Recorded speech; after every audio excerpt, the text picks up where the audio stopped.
Acho que tá bom, né? Vocês estão Ô, vendo? Beth, Oi, pode deixa eu falar, só te Simone. apresentar aqui, que tem Tá, algumas pessoas que não te conhecem ainda, tá? tá bom. Então, ufa, tecnologia, né, Beth? Mas Mas eu dá estou certo. aparecendo em algum lugar? Tá, nós Tá. estamos te vendo, Eu estou vendo tranquila. só Estamos te vendo. você.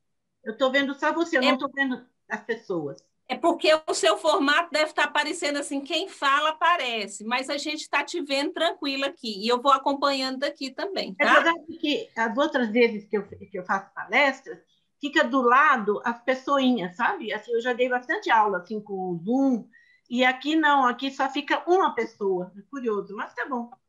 É que é No legal ver seu, a cara É, das no pessoas, seu lado entende? direito superior, Não tem nada. Tem Exit Full Screen. E tem, eu já falei, Gallery. Aí View Isso, Option. é a Gallery View, Beth. É Gallery? Gallery View, isso, É, Gallery View, Ah, isso, agora eu vi as pessoinhas. Tá isso. legal. ai, É porque ele tinha é dito bom uma outra, mesmo. é que ele tinha dito uma outra palavra que não tinha no meu canto direito superior, entende? O Tiago, ele falou uma outra coisa que não deu certo aqui. É um mistério. Tá bom, gente. Então, você vai me apresentar. Isso. Primeiro, obrigada, viu, Beth, por você estar aqui conosco de novo, né? Agora virtual. Obrigada por ter aceito o convite, tá?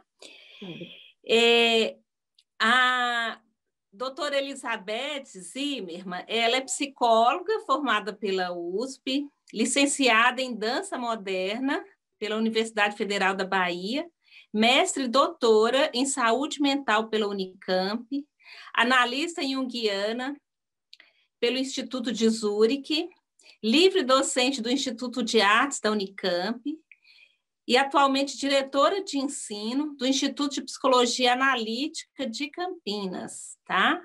E fundadora também desse instituto, né, Beth? Sim.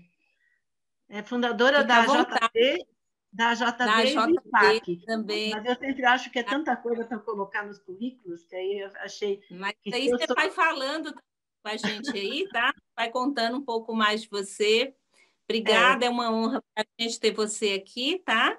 Fica à obrigada aí. vontade. Então, aí vai ser aqui, como eu falei, você pode falar até às 5, 5 e 10, e aí a gente abre para 20, 30 minutos de conversa, tá bom? É sempre uma responsabilidade ficar para o fim, né?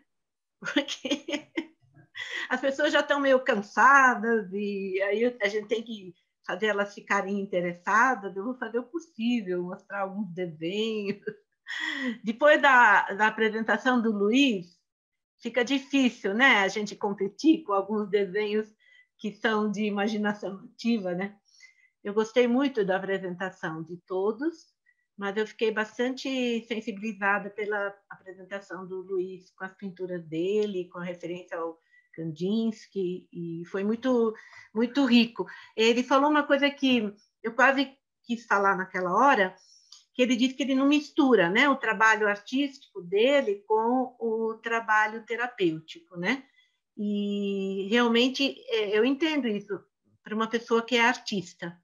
E eu dou aula no Instituto de Artes, e os artistas, eles não têm esse compromisso de ter que entender, de dar um sentido, assim, vamos dizer, de interpretar ou de contribuir com a autorregulação da psique deles através da pintura. Não é a arte para o artista, não é um tratamento, né? Apesar de ser psicoterapêutico e resolver algumas questões, mas a arte é um processo, vamos dizer, é um complexo criador, né? É algo que não, o objetivo não é curar.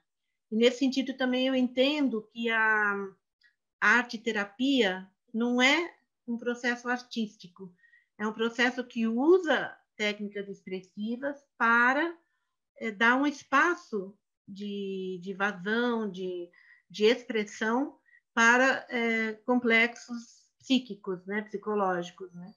Então, por isso mas como eu não sou artista, eu só fiz dança e eu só trabalho com artistas, meu trabalho é justamente esse, de incluir a expressão no trabalho terapêutico. É o outro extremo, né, do artista.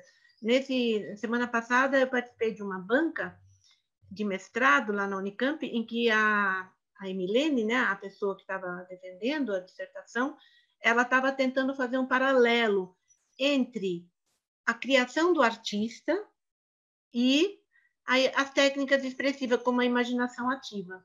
E ela também chegou à conclusão, que ela entrevistou 5 artistas e viu as obras, que o artista ele chega nos passos da imaginação ativa, ele chega até a hora que ele objetiva as imagens, mas ele não entra no diálogo com as imagens para receber alguma indicação do que essa imagem tem a acrescentar ao ponto de vista consciente. Ele não tem que chegar no passo da consequência ética, que é levar aquilo que o inconsciente falou para a vida real, que seria o final do processo terapêutico, né? A relação do indivíduo com o meio ambiente. Então, realmente é uma diferença muito grande o trabalho do artista e o trabalho terapêutico. Pode parecer que é semelhante, mas o próprio Jung disse que o que ele faz quando ele fala da arte é ele falar do processo psicológico, ele não entra no mérito artístico, né? Bom, para explicar um pouquinho por que eu cheguei nessas técnicas expressivas, eu fiz psicologia muito jovem, eu fiz lá na USP, no tempo que ainda nem era o Instituto de Psicologia, como no tempo da Laura, né? A Laura tem uns 10, 15 anos a menos do que eu, então ela já fez no Instituto de Psicologia. E eu fiz ainda quando era a Faculdade de Filosofia, lá na Maria Antônia, quer dizer, é uma época histórica da USP, e eu, junto com a psicologia, eu estava fazendo dança com uma professora chamada Maria Duchnes, que era muito conhecida lá em São Paulo, inclusive entre os psicólogos, porque ela trabalhava com o método Laban, que é um método que trabalha com a linguagem do movimento, que muitas vezes é aplicada também na terapia.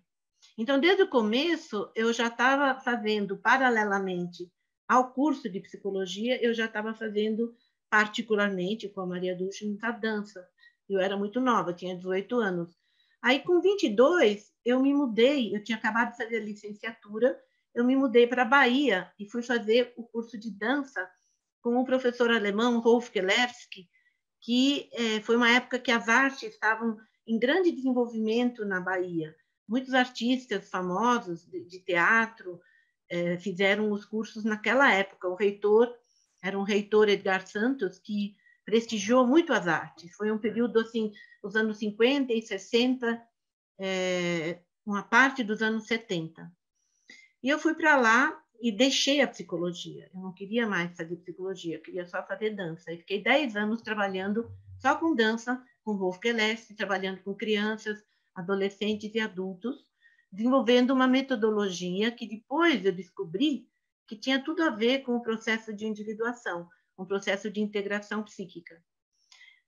Depois de esses 10 anos que eu fiquei na Bahia, eu voltei para a USP e fiz o final, né, que é o diploma de psicólogo. E aí eu já estava com 32, quer dizer, eu já estava madura para passar pela parte clínica, que antes tinha me assustado muito, né? Toda aquela parte de psicopatologia, eu tinha a impressão que eu tinha todas as doenças, eu me identificava com todas. E era um tempo em que a psicopatologia, o estágio era num hospital psiquiátrico de indigentes. Então era tétrico, porque além da doença mental, tinha uma pobreza e um abandono terrível. E isso foi um dos motivos que eu deixei a psicologia e me refugiei na arte, na dança, né? Quando eu voltei e terminei a psicologia, nesse tempo que eu fiquei na Bahia, eu participei de um trabalho do Yoga Integral de Sri Aurobindo, que é um pensador indiano que foi educado na Inglaterra e que representa uma síntese entre Ocidente e Oriente. E lá, nesse trabalho da Casa Sri Aurobindo, eu encontrei Jung. Eu comecei a ler Jung lá na biblioteca. E eu inscrevi para o Instituto, foi espontâneo. E era em 77 isso, e aí eu consegui ir para Zurique em 81. E eu já estava fazendo uma junção entre a psicologia e o trabalho de dança, o trabalho de expressão. Ó, aqui no slide, Tiago, tem uma coisa branca que está cobrindo a letra. Pronto, caiu. Bom, enfim, então, quando eu voltei, aí eu fui para Zurique em 81, e fiquei 6 anos lá fazendo a formação, e lá, agora que vem a resposta, lá eu comecei a trabalhar com desenho livre e com Sandplay. A dança eu fazia em cursos paralelos, eu dava workshops, eu fiquei trabalhando em parte com isso mesmo, no Instituto de Enfermagem, onde eu dava Psicologia da Comunicação, eu usei muitas vezes exercícios de dança, dança meditativa, concentração, e aos poucos foi se formando uma ligação entre desenho, Sandplay e dança. E eu fiz, então, a minha tese de diploma lá, integração de processos interiores na dança e no desenho livre.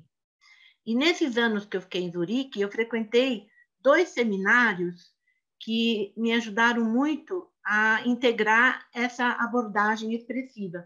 Um foi de desenho livre, com um docente chamado Apt, que seguiu depois uma formação inspirada na Marie-Louise Fonfrance, é uma formação que existe até hoje, mas que ainda não é reconhecida pela internacional.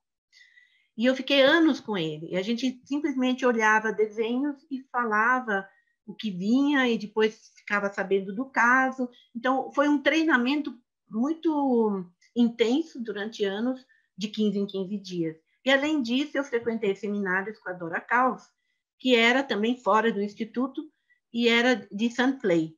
E depois eu fiz um ano intenso do processo de Sandplay com a Ruth Amann. Então, foi lá que aconteceu uma síntese, em Zurique. Quando eu voltei para São Paulo, eu comecei a dar alguns workshops de Sandplay, e de desenho e de imaginação ativa. E muita gente que trabalha com Sandplay hoje, nessa região aqui de Campinas até sul de Minas, fez workshop comigo. Quer dizer, lá em São Paulo tinha bastante gente que trabalhava com Sandplay, mas aqui na região de Campinas não tinha, né? E aí os anos foram passando, e os anos passam muito depressa, quando a gente vê, passaram 30 e tantos anos, né? E eu, em 2001, quando começou a formação aqui no IPAC, eu também passei no concurso da Unicamp, no Instituto de Arte. E lá eu comecei a dar workshops em que eu juntava a imaginação ativa com teoria junguiana, com processos de criação. Então, a minha vida, desde que eu fui para Zurique, foi encaminhada para trabalhar com essas abordagens expressivas. Então, por isso que eu também dou outras aulas e outros seminários, mas assim, a minha vivência mais intensa foi no desenho, na imaginação ativa e na dança. Então, aqui eu vou começar a falar dos slides.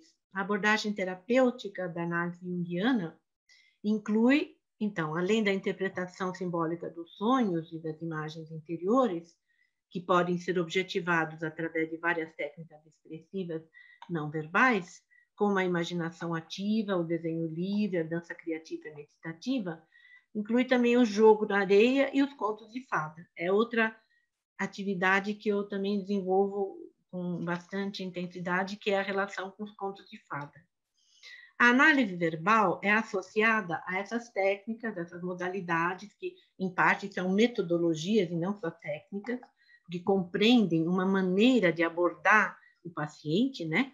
Uma maneira não interpretativa, muitas vezes, para interpretar mais adiante, favorecendo a elaboração das experiências vividas, dos conflitos e dificuldades pessoais. Então, aqui eu iria falar da imaginação ativa, ainda está a palavra workshop, mas é o seminário, o simpósio. Então, eu não vou falar muito de contos de fada, só um pouco. Pode passar. Bom, uma coisa importante... Não, você pulou. Volta. Isso. Uma coisa importante é que o processo de individuação de Jung, assim como o processo dele no Livro Vermelho, pressupõe um processo... Escuta, tinha uma coisa de criatividade, não tinha? Deixa eu ver. Volta, esse é o segundo que veio depois do primeiro? Aqui, ele está pulando, viu? A criatividade ocupa o centro da psicologia de Jung. Então, é muito importante que o processo de individuação seja visto também como um processo criativo, porque é baseado muitas vezes em imagens, né? Nos sonhos, na imaginação ativa, no sunplay. Então, o próprio processo do Livro Vermelho foi um processo eminentemente criativo, né? Então, é muito importante, isso eu acho que diferencia, em grande parte, a abordagem junguiana da psicanálise, além de o inconsciente não ser apenas pessoal e ser coletivo, arquetípico, mas tem essa questão da individuação e da própria psicologia de Jung ter como centro um impulso criativo. Quer dizer, para o Jung havia um instinto criativo. Ele pressupõe vários instintos, não só o sexual ou a fome, mas ele fala da criatividade, da criação, ele fala da reflexão, ele fala do movimento. Então, são impulsos que estão no centro da psicologia analítica. O psicólogo junguiano percebe a necessidade de tornar o núcleo criativo do inconsciente acessível ao consciente, para se alcançar um desenvolvimento pleno ou a individuação, né, do indivíduo. O símbolo é tratado como a expressão visível do desenvolvimento criativo. Então, todo mundo que trabalha com a psicologia junguiana, uns trabalham mais com a abordagem verbal, outros incluem principalmente o desenho ou o sunplay também, mas é muito importante lembrar desse núcleo criativo do inconsciente. Deixa eu ver o que eu faço com esse celular aqui.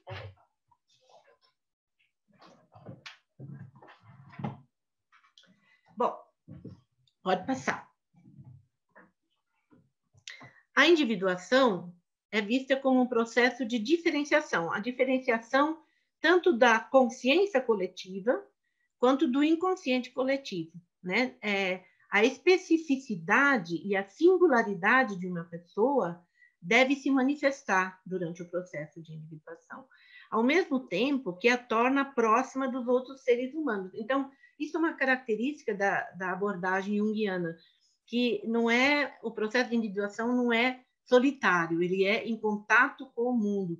Isso, hoje em dia, é mais ainda urgente quando a gente pensa no meio ambiente, né? Na alma do mundo. Quer dizer, nós estamos vivendo um momento em que a relação com o ambiente, a natureza, deveria ocupar um espaço muito maior do que tem ocupado na psicologia.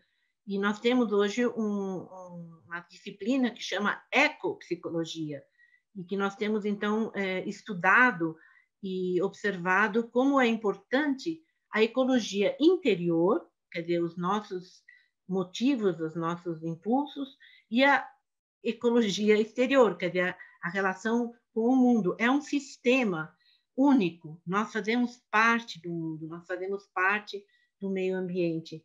Então, é muito importante essa diferenciação, incluir a relação com o mundo. Ao mesmo tempo que eu me individuo e vou descobrindo o significado da minha vida, eu também me interligo com os outros seres humanos e com o meio ambiente. Isso que seria o desejável, né? Esse processo levaria à integração psíquica e à realização dos potenciais dispostos na pessoa e no mundo, na natureza, na sociedade, no coletivo. Pode passar. Então, agora, para falar dessa relação que o indivíduo tem com o coletivo, né? A questão dos arquétipos, dos padrões de comportamento. Então, aqui, assim como a anatomia do corpo humano é a mesma, apesar das diferenças faciais, quer dizer, nós temos todos tronco, membros, cabeça, nós temos uma regularidade nos órgãos, né? Nos processos viscerais e, ao mesmo tempo, nos processos psíquicos, né?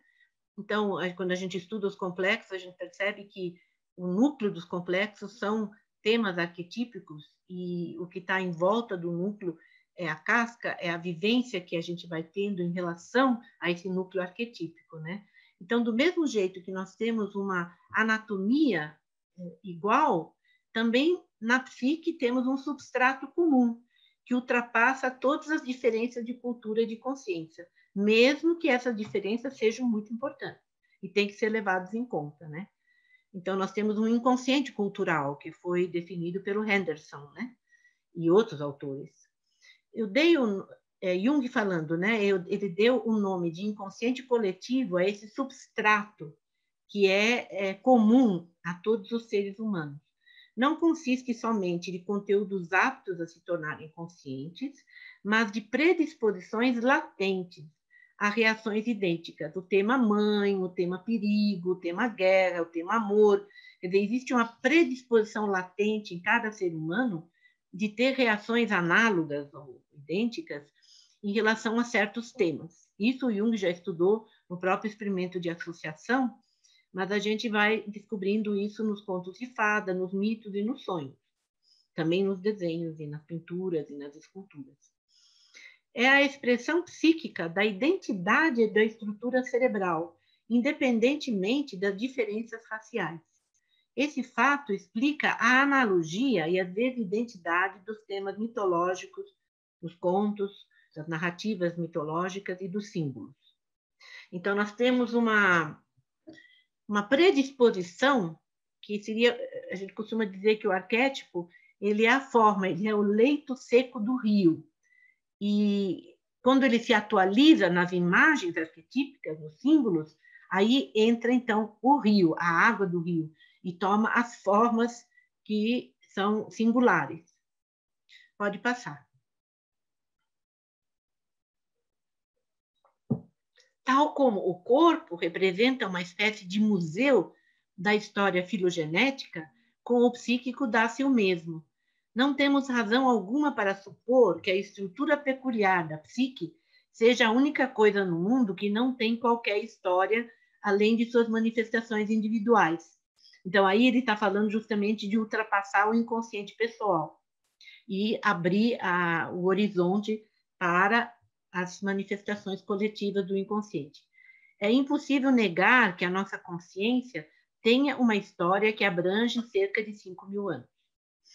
Então, a Laura falou disso também, de que quando o Jung encontrou, quer dizer, primeiro quando ele se separou do Freud, ele começou a procurar um referencial histórico para as experiências que ele estava tendo com o inconsciente, quando ele mergulhou, quando ele se entregou ao processo do inconsciente, e ele encontrou isso principalmente na alquimia, né? Ele descobriu, como ela falou, ele estava em casa, então ele descobriu que ali havia padrões, de alguns séculos atrás, né? Que eram equivalentes ao que ele estava vivendo. Então ele tinha encontrado uma base histórica para as experiências que ele estava tendo. E depois ele levou mais 40 anos ou mais tentando descrever verbalmente e documentando isso com muitas leituras e referências, aquela experiência que ele tinha tido do inconsciente coletivo. Pode passar. Na terapia junguiana, a interpretação de símbolos no nível subjetivo e no nível objetivo é vista como a possibilidade de se instalar, ao mesmo tempo, um processo de integração e de relação com o outro.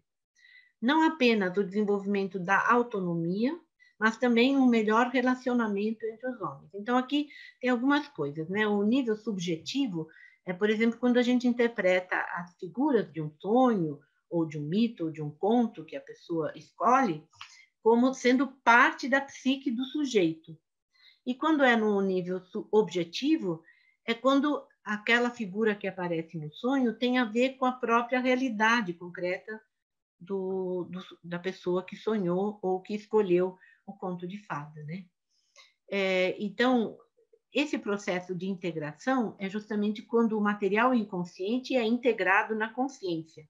E a relação com o outro é isso que nós falamos antes, em relação a estar em contato com o mundo e com o meio ambiente.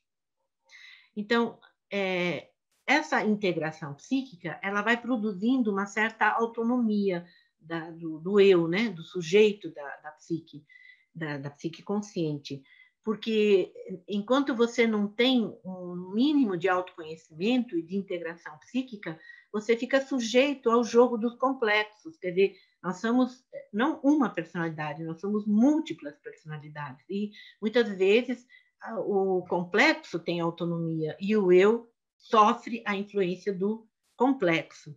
Então, quando fala de desenvolvimento da autonomia, você está falando do processo de individuação para que o sujeito ganhe cada vez mais conhecimento de si mesmo. E o melhor relacionamento entre os homens é quando, na verdade, tem a ver com aquilo que a gente falou da consequência ética na imaginação ativa, que é de levar o conhecimento de si mesmo para o relacionamento com as outras pessoas e evitar as projeções e a xenofobia e ver o mal no outro, em vez de perceber os seus lados de sombra ou as suas dificuldades com os arquétipos. Pode passar. O símbolo tem uma conexão interna com o que através dele é representado. Isso é muito importante entender que o símbolo é uma representação. Se a gente não tivesse uma capacidade simbólica, o ser humano, nós não poderíamos expressar a vida interior. Então, o sonho é uma representação, as narrativas são, todas as artes, na verdade, são um processo de representação simbólica, né? Porque toda a linguagem, de início, é uma representação simbólica, que depois se codifica e se transforma em sinais. Então, essa conexão interna, ela garante a intensidade de seu valor subjetivo. Isso é muito importante, a carga de sentido nessa representação. Então, por que certas imagens nos mobilizam e outras não? Então, isso tem a ver com a nossa conexão interna com o símbolo. A parte que a gente nem conhece ainda, ou conhece em parte, se interliga com aquela representação, com aquela pintura, com aquela música ou com aquela narrativa. Então, a carga de valor, a carga de sentido que uma imagem, uma música, uma história tem para nós, tem a ver com essa conexão interna que a gente tem com a representação. Então, toda vez que eu vou no museu, toda vez que eu ouço um concerto, há um processo ativo em que acontece uma conexão interna com aquilo que está sendo representado ou apresentado. É nisso que o símbolo se distingue do sinal, que o sinal acaba sendo uma convenção. Sinais são representantes que não possuem um excedente de significado, enquanto que o símbolo ele está sempre com um excedente de significado. A gente nunca exaure o símbolo. E quando a gente exaure, ele se tornou um sinal. Então, é muito importante a gente saber isso que a Laura também disse, que um processo terapêutico da mesma pessoa, com outro terapeuta, poderia ter todo um outro encaminhamento, justamente porque os símbolos não são fechados, né? São polissêmicos. Então, existe um excedente, aquilo que um terapeuta trabalha pode não ser aquilo que o outro trabalha. E a relação que o paciente desenvolve com o terapeuta, a transferência e a relação toda, pode ser completamente diferente do que ela desenvolveria com outro terapeuta, né? Então, os símbolos são realmente um manancial, um carreador de energia, eles trazem a energia que vai definir a intensidade do valor subjetivo. Quer dizer, o tanto de energia investido num símbolo é o seu valor, é o valor subjetivo daquela representação. Se vocês tiverem dúvidas, podem interromper. Pode passar. Agora vem uma palavra que é da Verena Castro, acho que o Jung também usava, mas a Verena Castro fala muito disso no livro Dinâmica dos Símbolos. A atitude simbolizadora tem muita importância na psicoterapia junguiana. Através dela, projetamos algo que está inconsciente e que tem conexão com nossa existência sobre a realidade exterior. Então, aquilo que eu falei da conexão, né? Quer dizer, quando eu projeto sobre uma pintura ou sobre uma música, alguma coisa que está dentro de mim, que está no inconsciente, e que, para mim, tem uma conexão com a realidade exterior que está sendo apresentada para mim. Então, é esse que é o processo que aquela obra faz sentido para mim. ou aquela narrativa faz sentido para mim, que é um encontro entre aquilo que eu vivo internamente e aquilo que me é apresentado, não só pela arte, mas por tudo que acontece no mundo, pela natureza, a beleza de um pôr de sol, o sorriso de uma criança, quer dizer, sempre tem uma conexão do interno, do psíquico, ou melhor falar, com aquilo que está apresentado na realidade exterior. Para vivenciar o símbolo, devemos estar prontos a nos deixar mobilizar emocionalmente por ele.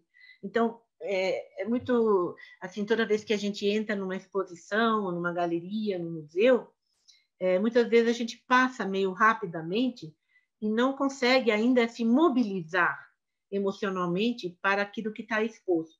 É a mesma coisa com a imaginação ativa. Para eu conseguir entrar em contato com as minhas imagens, muitas vezes eu preciso me preparar interiormente, eu preciso me desligar do mundo exterior, das minhas tarefas, e me colocar em sintonia com o inconsciente, eu estar disposta a entrar em contato. A mesma coisa eu acho que a gente tem que ter com a arte. Quer dizer, eu não posso entrar pensando na conta que eu vou pagar, eu tenho que entrar em contato aberto para sentir e para me deixar mobilizar e para entrar em contato também comigo mesmo, com a meu conjunto de complexos e de emoções e de vivências internas, psíquicas. Pode passar. Então, nesse livro que eu mencionei, a Verena diz que a produção de um símbolo é análoga ao processo criativo em geral. Ela faz esse paralelo, né, ao processo de criação. Iniciamos por tentar resolver uma situação com os recursos já conhecidos. Lembra quando a Laura falou que a pessoa, quando vai procurar uma terapia, ela já esgotou os recursos que ela já tinha normalmente na vida. Aqui também é parecido, quer dizer, quando eu vou tentar fazer, por exemplo, uma coreografia, que era mais a experiência que eu tive na minha formação de dança. Então, eu tenho uma música, que é um recurso conhecido, e eu tenho alguns elementos da linguagem do movimento, de forma, de ritmo, de espaço, né, de emoção, quer dizer, de sentimento, de história, da arte, quer dizer, eu tenho alguns recursos. E eu primeiro tento criar, digamos, uma célula de movimento usando alguns recursos que eu já conheço. Mas, às vezes, isso não funciona, porque isso está na consciência, mas não vai diretamente para o impulso criativo. Então, nesse momento que nada parece dar certo, instala-se um período de incubação. A gente não consegue mais controlar a situação. E a concentração também parece que fica alterada. Ficamos irritados, ficamos frustrados, e nesse momento da frustração, é comum as fantasias começarem a proliferar. Então, começam a vir associações. Repentinamente, vem uma solução, um insight, que se torna acessível ao consciente na forma de um símbolo ou de uma imagem simbólica, e que desenvolve, como a Laura também falou, um enredo. Quer dizer, a imagem inicial ela vai se transformando, porque a psique é dinâmica, e aos poucos vai se formando um enredo. O processo criativo consiste numa ativação inconsciente da dimensão arquetípica e de sua elaboração consciente na obra criada. Então, aí, a gente tem que tomar cuidado com essa palavra elaboração consciente, porque o artista nem sempre é consciente do que ele está criando.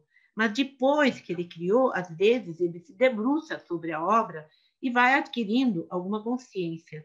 Mas isso não é necessário, isso não é o pressuposto da criação artística. Isso é o pressuposto do trabalho terapêutico com técnicas expressivas.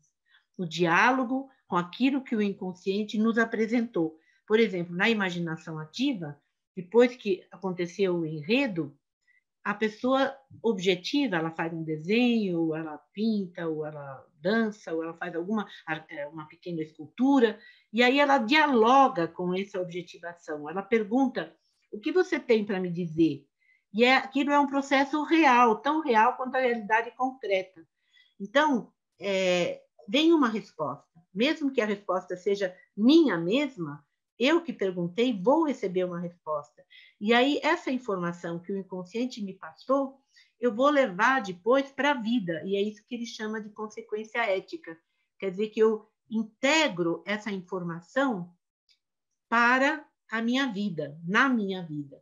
Então, essa elaboração consciente é própria do processo expressivo na psicoterapia, mas não é um pré-requisito para a obra do artista. E por isso que eu entendo bem o que o Luiz disse, que para ele as coisas não se misturam. Pode passar.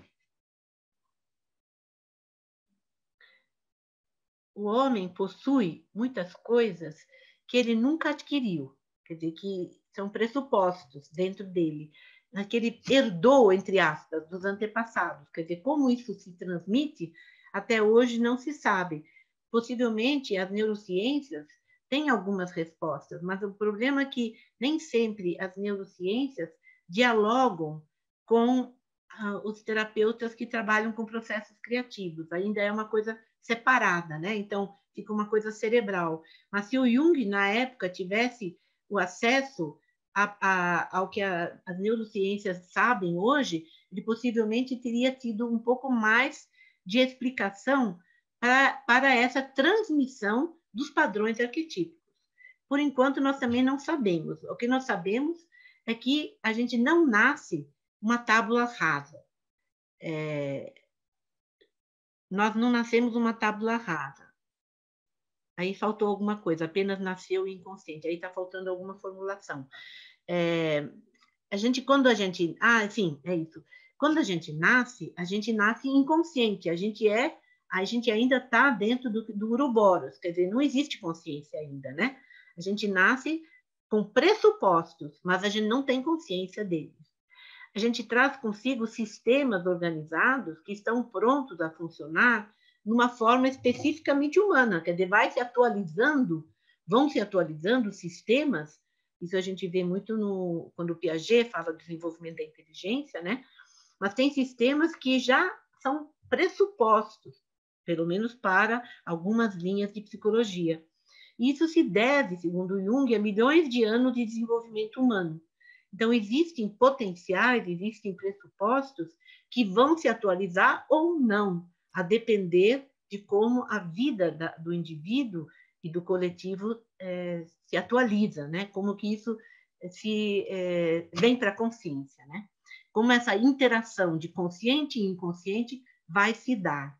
Tem muito a ver com os pais dão oportunidades para as crianças atualizarem os sistemas inconscientes, né? Por exemplo, uma educação muito rígida não vai permitir que a imaginação e os símbolos possam se atualizar tanto quanto uma educação mais aberta, que fala de imagens, que fala de narrativas, que fala da natureza, que fala também de lendas e de talvez também da relação com a religião. Então, os sistemas eles vão se atualizar em relação ao que o mundo e a vida consciente vai permitindo, né?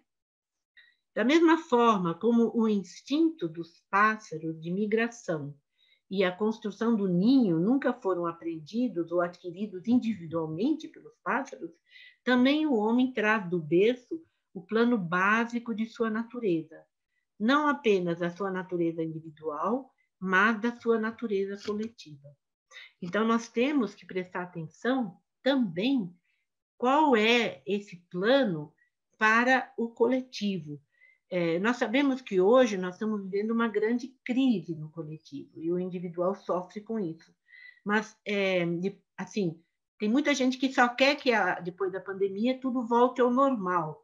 Mas a pandemia deveria ter produzido em nós uma mudança interior, uma mudança coletiva, em que a solidariedade, a busca por uma justiça social e a busca por um cuidado com a natureza, com o meio ambiente, pudesse ser mais desenvolvido. Mas a gente continua, em grande parte, só buscando o progresso, o lucro, o dinheiro e, vamos dizer, o sucesso, né, na sociedade. Quer dizer, isso, a meu ver, é um grande problema da nossa época, que se não for tratado, se não for sanado, a humanidade vai sofrer uma possível extinção, né? Então, é muito importante sabermos quais são as tarefas no coletivo hoje e, através do nosso desenvolvimento individual, contribuir para que essas tarefas sejam adquiridas, alcançadas no nosso momento. Pelo menos é o que mais me toca e mais me aflige nesse momento, é perceber que o ser humano precisa urgentemente de uma mudança de consciência. E eu pensei que isso ia acontecer, mas agora eu tenho visto que a maior parte das pessoas ou dos grupos estão falando de uma volta à economia, de uma volta ao normal, de uma volta ao poder consumir e a viver como viviam antes. E a gente não está se dando conta que essa pandemia é o resultado de uma maneira de viver unilateral e que já começou há muito tempo, há muito tempo. O Jung já falava nisso, né? Ele dizia que o ser humano busca um sentido e uma integração que, se não for alcançada, nós vamos viver uma vida atomizada, uma vida de divisão e de extinção. Então, é algo que o indivíduo vai ter que se atentar e o coletivo vai ter que atualizar uma mudança urgente e necessária. Pode passar. Esses sistemas herdados correspondem a situações humanas que existiram desde os primórdios. Então, a relação com a mãe, a relação com o absoluto, a relação com a natureza, a relação com o medo, né? O trovão, as intempéries. Quer dizer, no começo da humanidade, a psique estava toda projetada na natureza, no mundo exterior. Ainda não havia uma interiorização dos motivos psicológicos. Então, tudo era o deus do trovão, o totem, vamos dizer, a morte, né? O deus da morte. E isso ainda aparece nas lendas e nos contos, né? Então,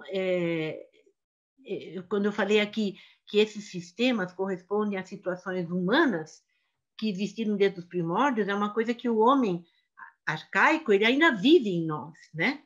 E a consciência individual experimenta essas coisas pela primeira vez, mas ela já existe há muito tempo, né? Mas não o sistema corporal e o inconsciente. Quer dizer, o sistema corporal ele já tem uma memória, existe uma psique do corpo e uma psique inconsciente que não é a primeira vez que vai se manifestar. É o indivíduo que sente como se fosse a primeira vez. Então, para eles, só interessa o funcionamento habitual dos instintos, para eles, esses sistemas herdados. Só interessa o funcionamento habitual dos instintos, que já foram pré-formados de longa data. E aí ele denominou esse modelo instintivo, congênito e pré-existente como pattern of behavior, né? O arquétipo. Então, essa parte é muito importante de a gente pensar que são comportamentos primordiais e que eles se manifestam há milhares de anos. A gente sabe que já existiram vestígios humanos lá bem no norte, no nordeste do Brasil, há 20 mil anos. Já existem comprovações de rituais em relação aos mortos de milhares de anos atrás. Então, nós somos muito antigos, nós não somos de hoje, nós somos de um longo tempo atrás. E isso trabalha em nós, isso é algo que se manifesta tanto em tudo que é criativo, tanto na ciência, como na arte, como no próprio processo de sobrevivência e de integração psíquica. Pode ir adiante. Representações arquetípicas são estruturas amplamente variáveis. Aquilo que eu falei, né? Tem o leito do rio, mas depois vem o próprio rio, que pode ter um curso muito variável, né? Então, essas representações arquetípicas nos remetem a uma forma básica irrepresentável. Quer dizer, o próprio arquétipo, ele não é representável. O que é representável é a imagem arquetípica. esta se caracteriza por certos elementos formais, quer dizer, o arquétipo se caracteriza por certos elementos formais e determinados significados fundamentais, os quais, entretanto, só podem ser aprendidos de maneira aproximada pelas imagens simbólicas, através da representação que eu falei antes. Essa apreensão se dá tanto por imagens simbólicas como por reações instintivas e corporais semelhantes. Então, ele sempre faz esse paralelo entre o instinto e o arquétipo. E ele fala de que são dois extremos. Os dois extremos têm a hereditariedade e têm a regularidade dos processos, tanto na formação de um ninho ou na migração das aves, quanto na relação com o tema arquetípico, como a mãe, ou o amor, ou a guerra, ou a dor. Então, é muito importante entender que por trás das imagens simbólicas nós temos essas reações, como se diz, regulares, uma regularidade psíquica que se caracteriza tanto pelos instintos como pelos arquétipos e que vão estar presentes na representação, na arte ou na representação durante a psicoterapia, por exemplo, nos sonhos ou no sampleio ou no desenho livre. Pode passar.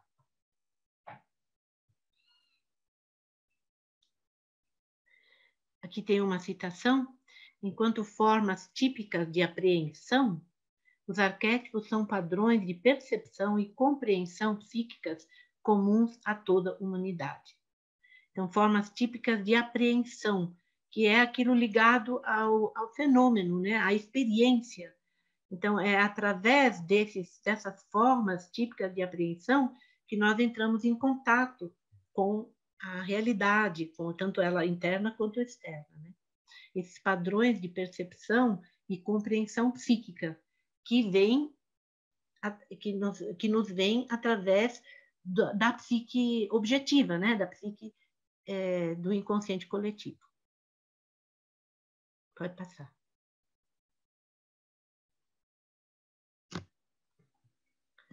Acho que pulou.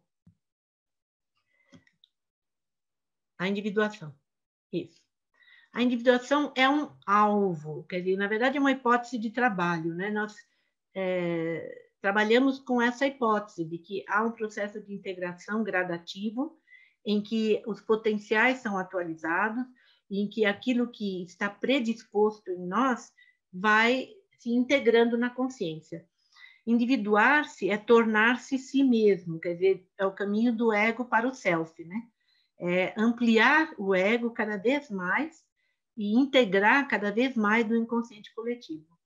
Segundo Jung, o si mesmo é o arquétipo central, um princípio orientador durante o processo de diferenciação, aquela diferenciação do inconsciente coletivo e que também é uma diferenciação da psique coletiva, que às vezes interfere no processo de individuação.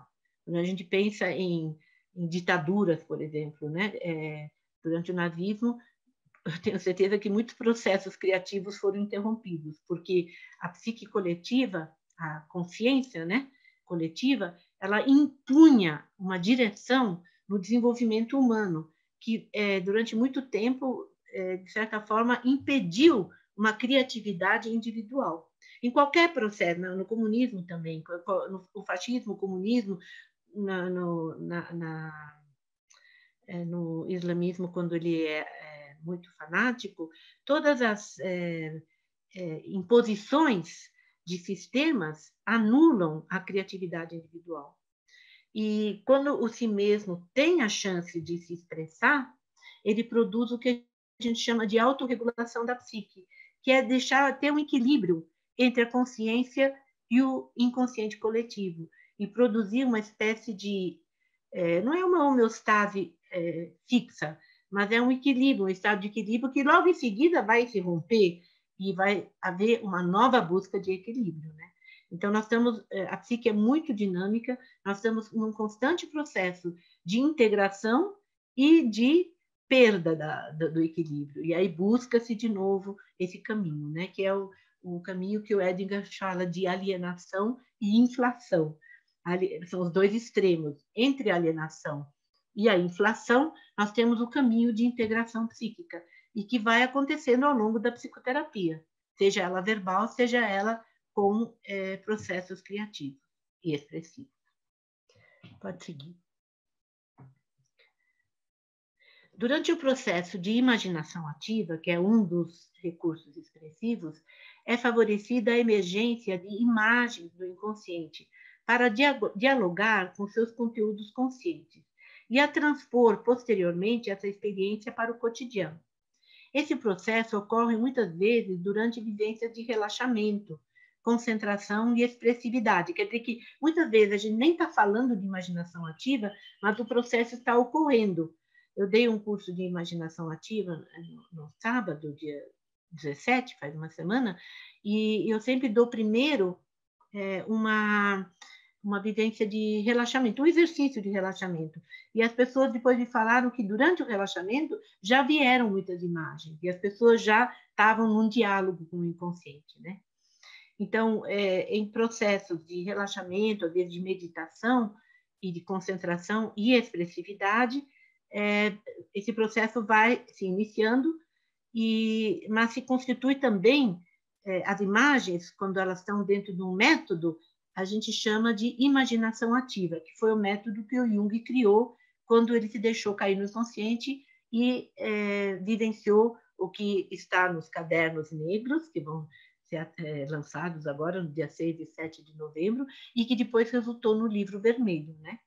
Quer dizer, é um método terapêutico junguiano. Quando disseram que era um processo de arte, a ânima dele disse, e ele dizia que não, que era um processo da natureza. Então, quando é da natureza, é da psique. Então, é um processo psíquico em que as imagens se atualizam e se correlacionam com os conteúdos conscientes. Pode passar.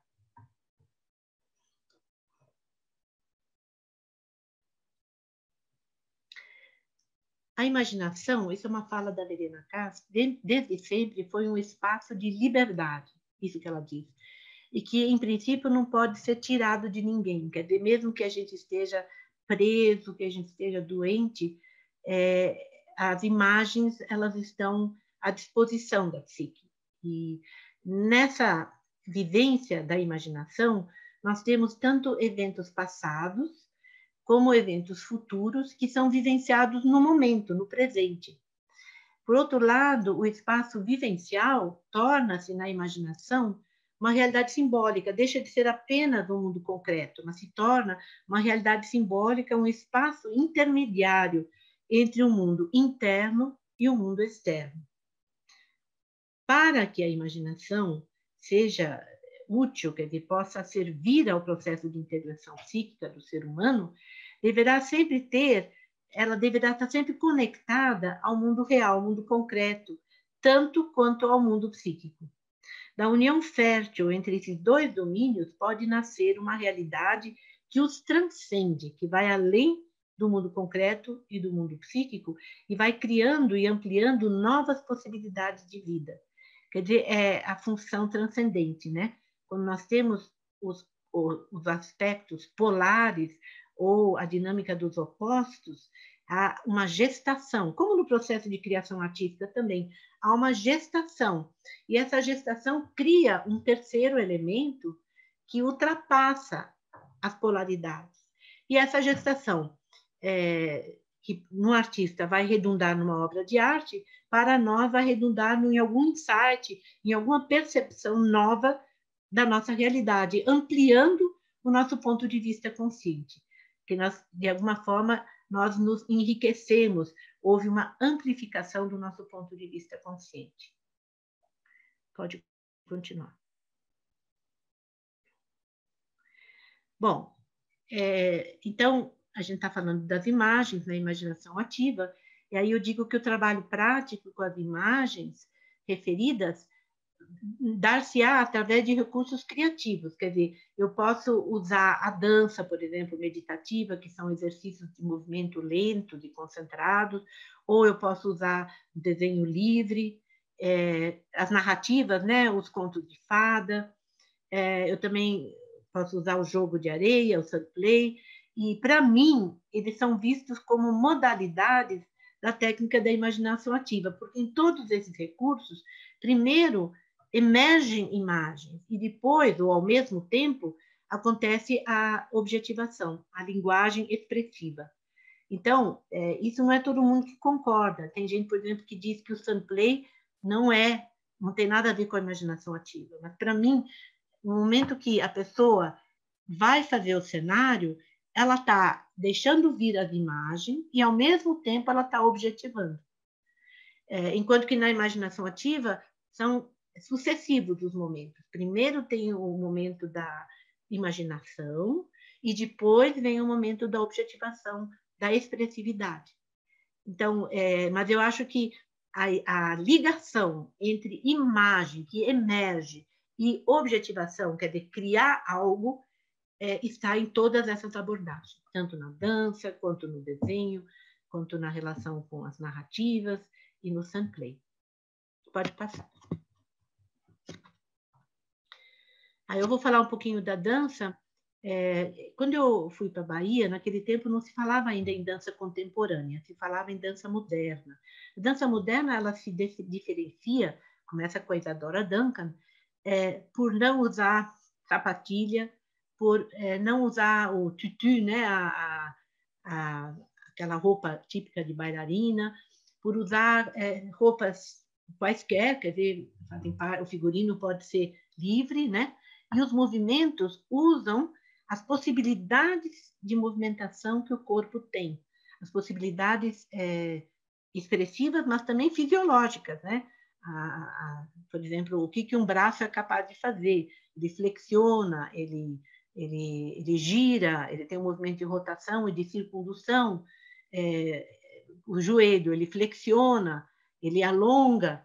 Então, a coluna, ela se enrola, ela se alonga, os pés, eles se apoiam, mas eles também saltam, né? Então, é muito importante na dança moderna e também hoje na contemporânea que não existe uma técnica que regula os movimentos, como no balé clássico. E também no próprio balé clássico houve mudanças, porque o balé clássico moderno também já permite mais mobilidade no corpo do que o balé clássico original, que tinha, então, um certo enquadre da cintura, vamos dizer, aqui, dos ombros, e da cintura pélvica, né? Então, o que poderia acontecer estava dentro de certos padrões do movimento. E quando o Laban e a Isadora Duncan, e depois a Nelly Wigman, e depois muitos outros, inclusive o meu professor Rolf Kelewski, eles começaram a fazer uma dança em que a expressão livre do corpo pôde se manifestar. Então, é uma possibilidade de vivenciarmos o ser corpóreo nas dimensões de tempo e espaço, representando uma genuína e direta experiência existencial. Então, quando eu trabalhei só com dança, nesses 10 anos, eu fui percebendo que as pessoas iam passando por um processo de integração psíquica que não estava só no momento em que dançavam, mas as pessoas iam na própria vida, atualizando potenciais e resolvendo questões, e havia um progresso também psíquico, não só corporal. Então, o corpo, ele é uma manifestação do inconsciente. E é muito importante a relação entre o corpo e a psique, né? E a dança meditativa, no caso, evoluiu para mim a partir das coreografias da dança moderna. O meu professor, ele desenvolveu um método de concentração e interiorização com pequenas coreografias lentas, muito lentas, quer dizer, é uma meditação em movimento, ao som de música. E também a escolha da música é muito importante para ser uma música que possibilite uma calma, um estado de receptividade para a interioridade. Então, muitas vezes, enquanto você faz o exercício meditativo da dança, você vai tendo imagens, vai tendo insights, você vai atualizando toda uma vivência simbólica. Depois, quando eu fui para Zurique, em 81, quer dizer, eu já tinha vivido 10 anos só de dança no sentido mais profundo do Rolf Kelewski, eu fui percebendo que havia uma analogia nessa integração que acontecia nos exercícios de dança. que eram semelhantes, eram análogos aos processos de integração psíquica através da análise verbal. Mas não era interpretado, era vivenciado. Então, a dança meditativa é um processo de criação que não é interpretado, ele é vivenciado. E depois você pode... tem pessoas que analisam o movimento e que chegam a certos padrões. O próprio Laban trabalhou com padrões e ele procurou universalizar os padrões do movimento, no sentido de que todos nós temos uma tendência para certo tipo de movimento. E ele procurou desenvolver nas pessoas uma ampliação dos padrões de movimento, para ter uma correspondência psíquica a essa ampliação.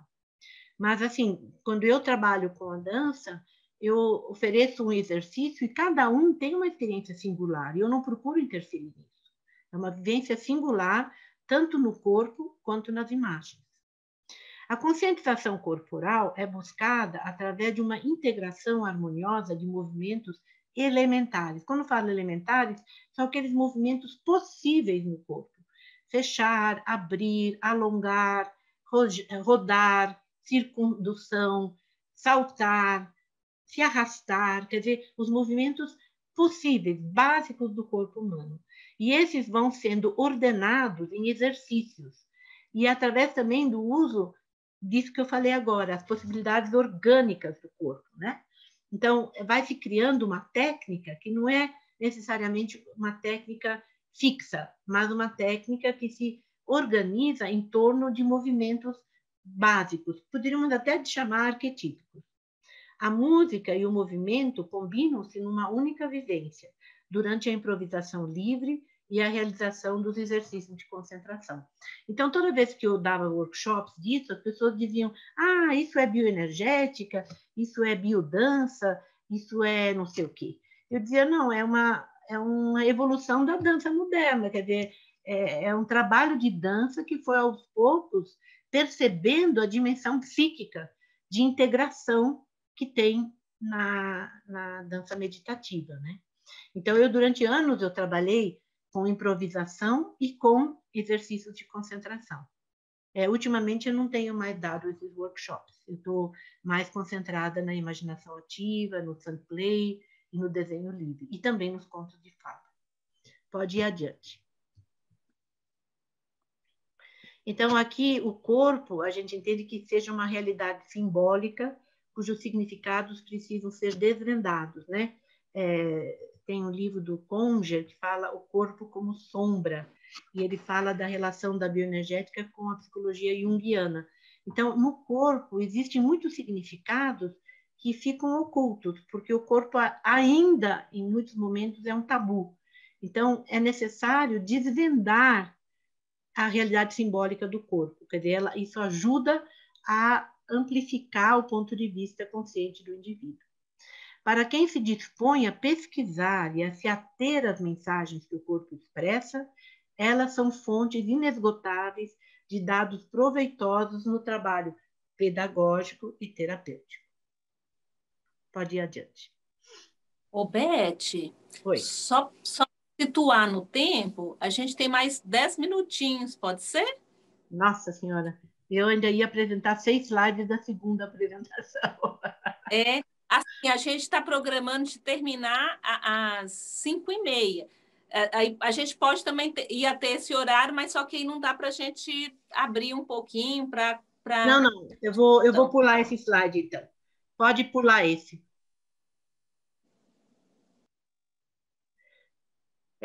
Pode pular também. Aqui são só algumas imagens, pode passar. Exercício de concentração, improvisação, improvisação, improvisação. Pode ir. Agora, o desenho livre possibilita a expressão de conteúdos psíquicos inconscientes, como já foi observado em diversos testes projetivos. A objetivação dos conteúdos interiores através do desenho é vista como uma forma de estimular o diálogo do eu consciente com as imagens interiores consteladas no momento. Pode ir adiante. É mais comum, né? Aqui imagens. Pode ir. Os contos de fada apresentam inicialmente uma situação simbólica que poderá ser entendida de acordo com o momento existencial de cada pessoa e que necessita de resolução, porque algum conflito ou falta estão instalados. Os contos de fada têm o mérito de nos colocar em contato com certos processos de desenvolvimento comuns a toda a humanidade, típicos, não? Então, o conto de fada quase sempre começa com alguma coisa que precisa ser alcançada. Ou foi roubada uma maçã de ouro, ou uma princesa precisa ser libertada de um gigante, ou alguma pessoa foi transformada numa estátua de sal. Então, existe algo a ser feito e que tem a ver com um desenvolvimento que precisa ser alcançado. E quando a pessoa se identifica com uma determinada narrativa, ela está projetando a sua situação interna naquela narrativa. Então, quando a gente pergunta para a pessoa se ela lembra de alguma história no tempo que ela era criança, ou se agora tem alguma história que ela gosta muito, a gente está pedindo uma espécie de matriz de projeção. Quer dizer, ali vai estar projetado a situação interior, a estrutura de complexos, ou a falta de alguma coisa. E, através da elaboração, porque no conto de fada também tem a mesma estrutura dramática que a Laura falou que tem nos sonhos, da exposição, do enredo, daquela peripécia que é o clímax, e da solução. Então, através do trabalho com o conto de fada, você vai, de alguma forma, integrando e resolvendo aquele conflito inicial da pessoa. Pode passar. Através, eu já falei da estrutura dramática, né? Que não, deixa eu só ver se pode voltar os slides.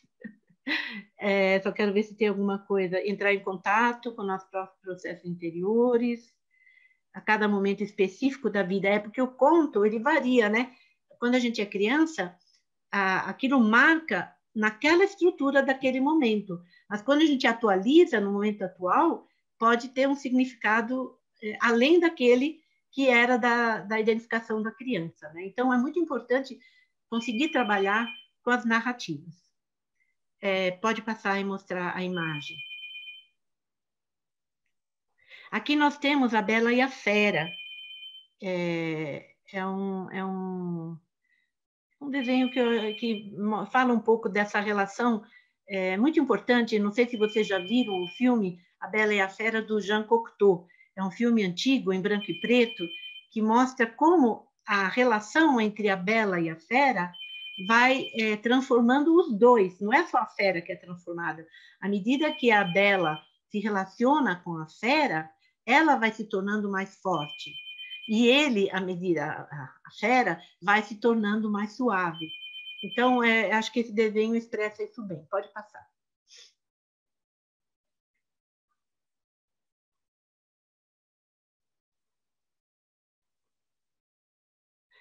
Aqui nós temos um desenho sobre as maçãs de ouro, o pássaro que roubava as maçãs de ouro.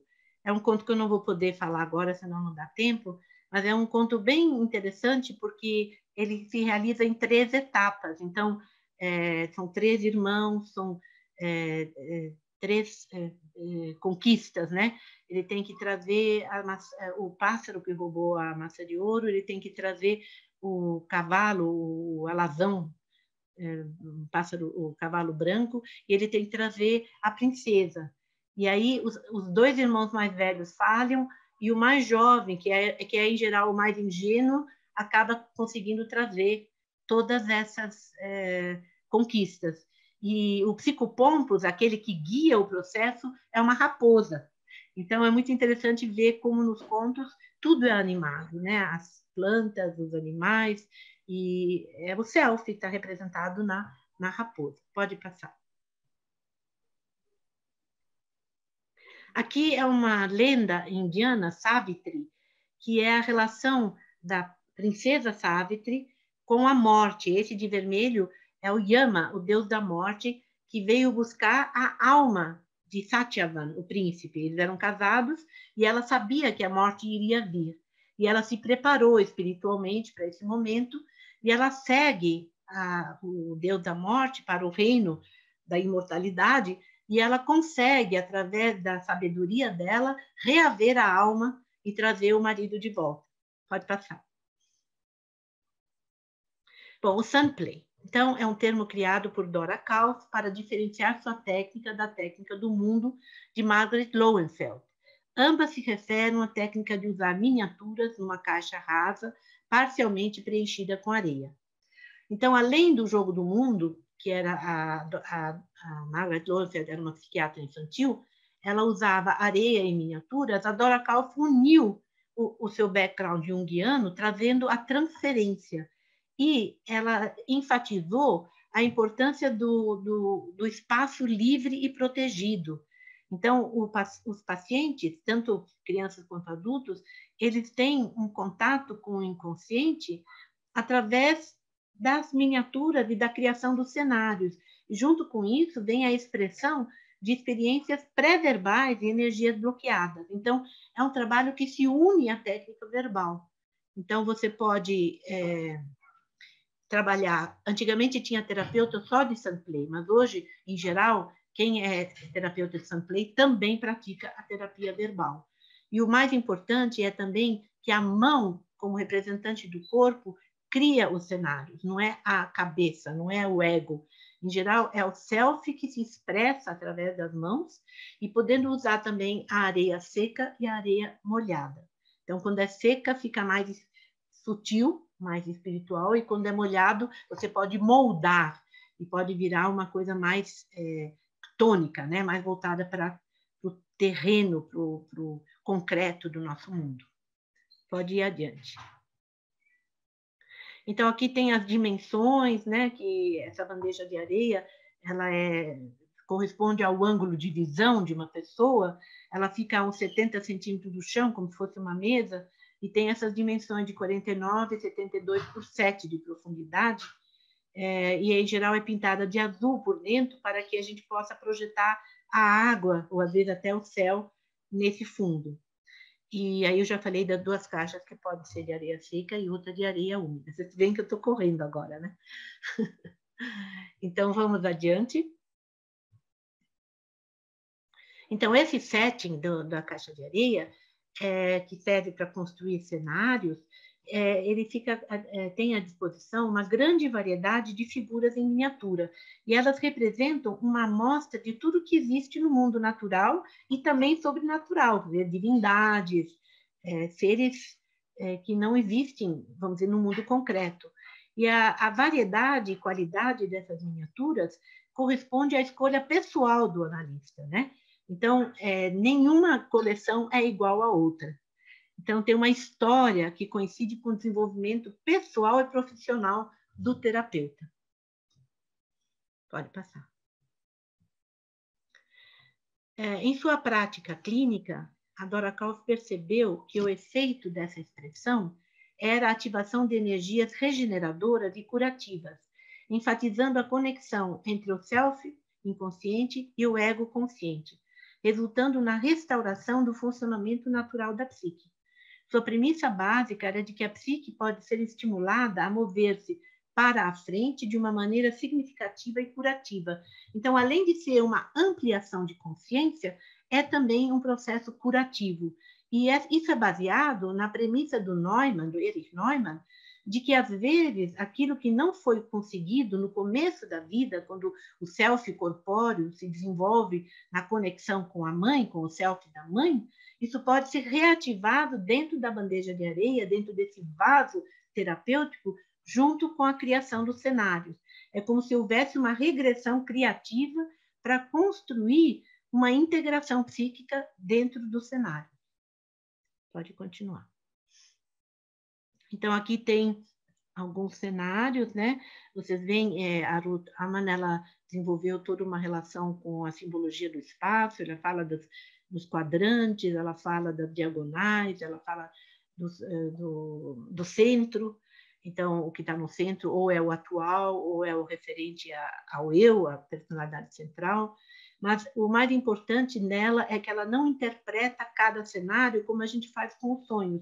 Ela deixa passar um tempo e depois a gente faz uma devolutiva mostrando as fotografias e aquilo que a gente foi anotando. Porque é não verbal, mas depois que a gente faz o cenário, a gente conversa com a pessoa e a pessoa vai dando algumas associações e a gente anota isso. Pode passar.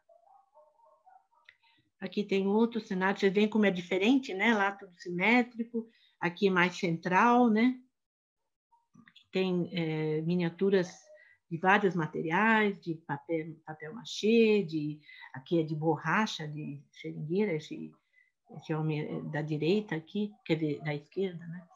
E plástico, tem um pouco de tudo, madeira, pode ir. E vocês veem que tem cenários muito cheios e tem cenários mais vazios, tem cenários que nem tem miniaturas, só fica o desenho na areia. Pode passar?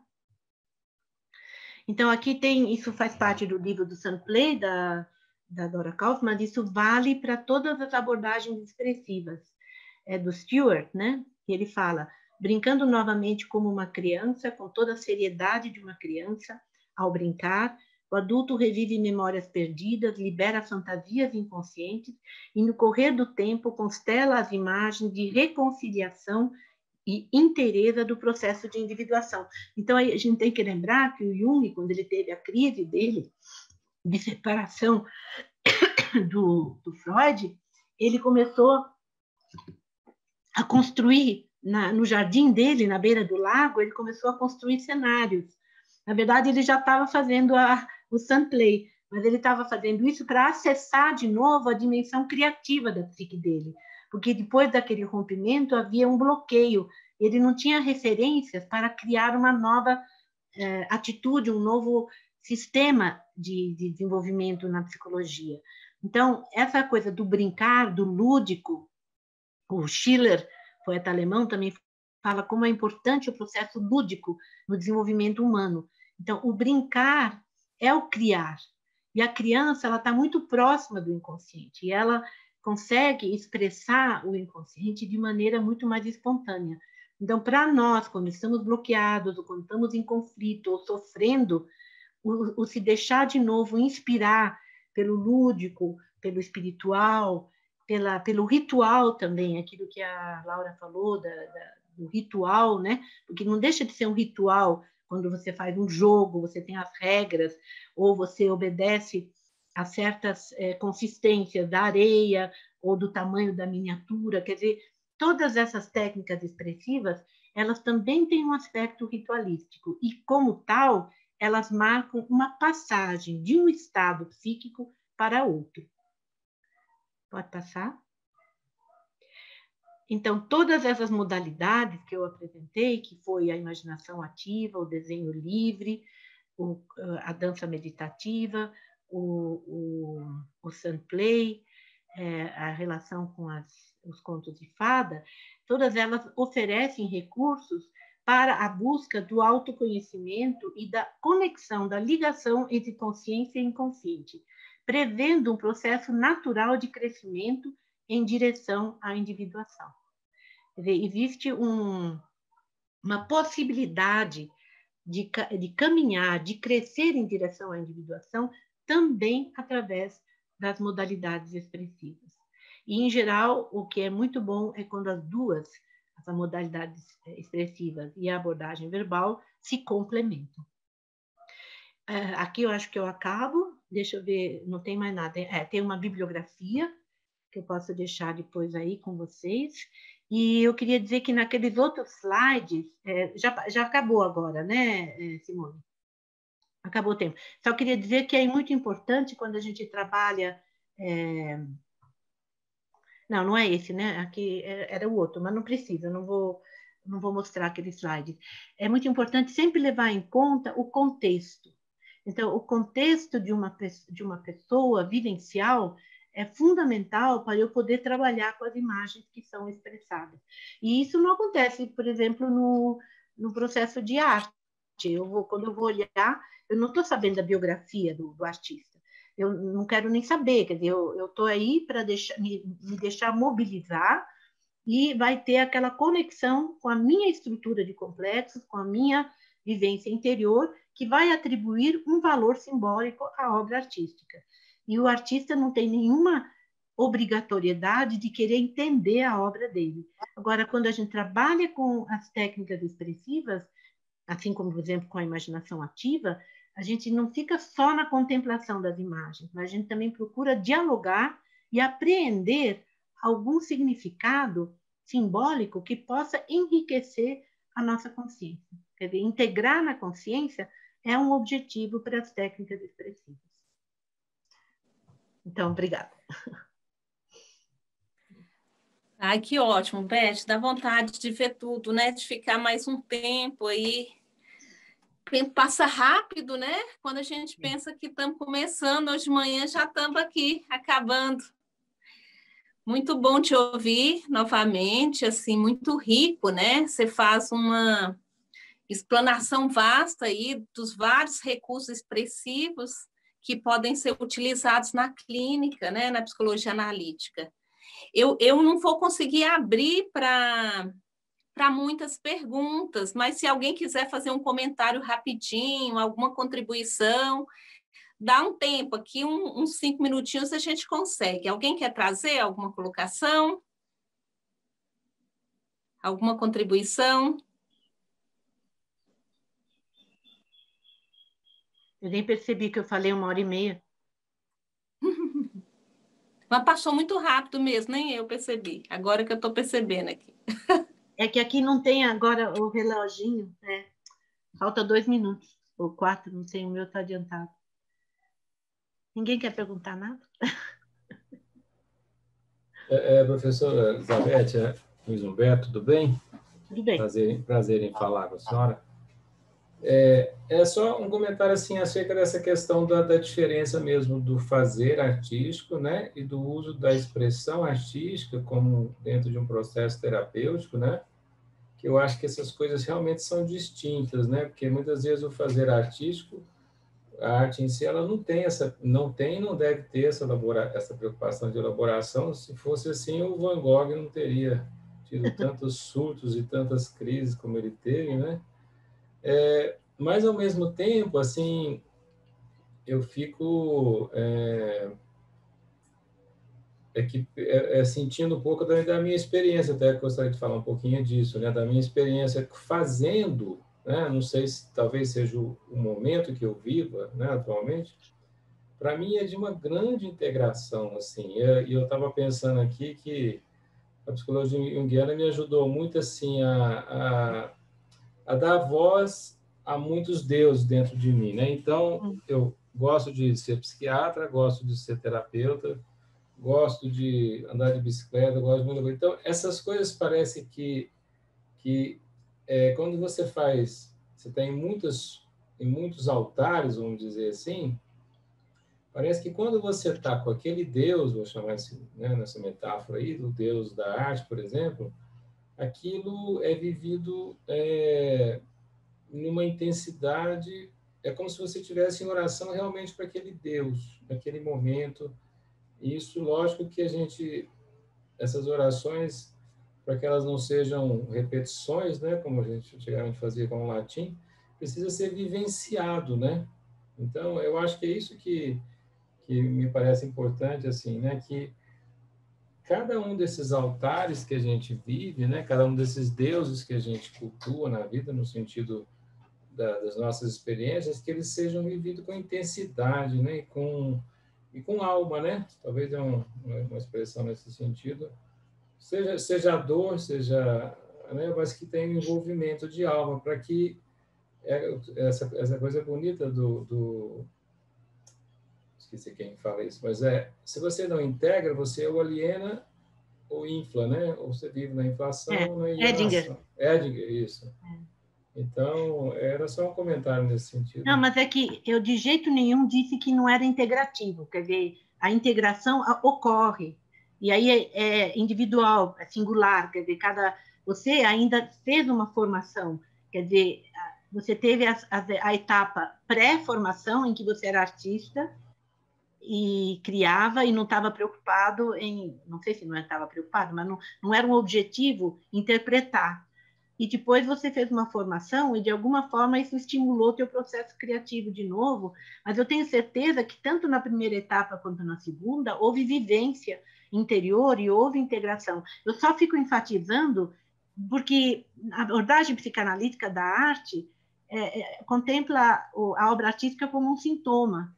E para o Jung não é isso. Então, por isso que eu enfatizei tanto isso, que eu tive em várias bancas em que os processos criativos de artistas foram comparados com técnicas expressivas, e eu acho que isso não se deve fazer. E o próprio Jung também achava, né? Mas eu tenho certeza que, principalmente no seu caso, foi um processo de integração. Com certeza. Sim, sim. Obrigada. Legal, eu te agradeço. Está sem microfone. Simone? Microfone. Obrigada, Beth. Ó, se alguém ainda tiver alguma questão, gente, pode deixar aqui no chat ou me encaminha aqui que eu passo para a Beth também, tá? Que aí a gente pode responder de uma outra forma. Beth, muito obrigada. Obrigada pela sua disponibilidade, pela sua... sempre bom te ouvir, né? Você fica esse tempo todo falando e a gente não vê o tempo passar, porque é muita coisa, né? E eu tenho certeza, assim, de que a gente sai mais nutrido, né? Hoje eu acho que foram muitas imagens, muitas informações, muitos lugares, né? Desde de manhã, passando por essa experiência mais estética, inicialmente aí com o Luiz, depois essa coisa mais logos, né? Do Tommy, do David, mais agora à tarde aqui com a Laura, né? Com toda elegância, inteligência, e você também com toda essa sabedoria. Então, acho que estamos todos muito bem servidos, né? Muito bem nutridos a nossa alma.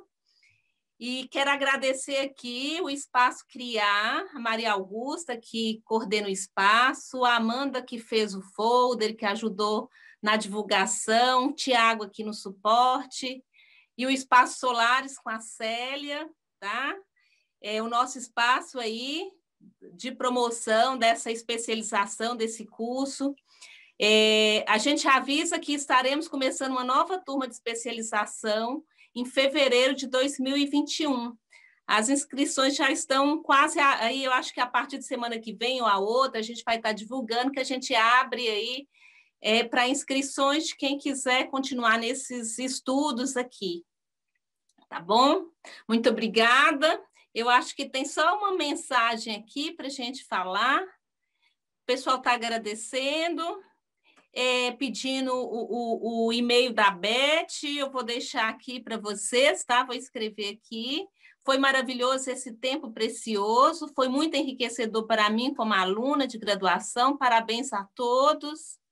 Estou em Porto, e acompanhei lá em Portugal, e acompanhei tudo com muita alegria, pois após a pandemia, a distância... Olha que legal, né? A distância nos une ainda mais.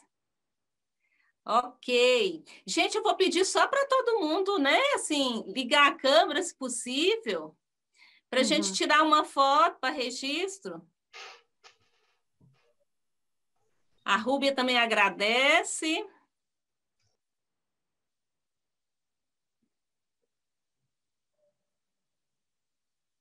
François, você tira uma foto aí para a gente, a Beth também. A Beth não, a Célia. Silvana, Elke. Tem mais algumas pessoas para abrir. Quem puder abrir. Heloísa. A Maria. A minha só está aparecendo com as pessoas. Ixi. Você conseguiu tirar aí, François? Consegui. Aqui ninguém é bom da tecnologia, né? A gente tá tudo capenga. Aí vocês tiram aí, quem for mais esperto, mais jovem, e depois nos encaminha por aqui. Queridos, muito obrigada pela presença de todos, tá? Obrigada. E a gente vai compartilhar nos próximos encontros. Bom. Um abraço. Abraço.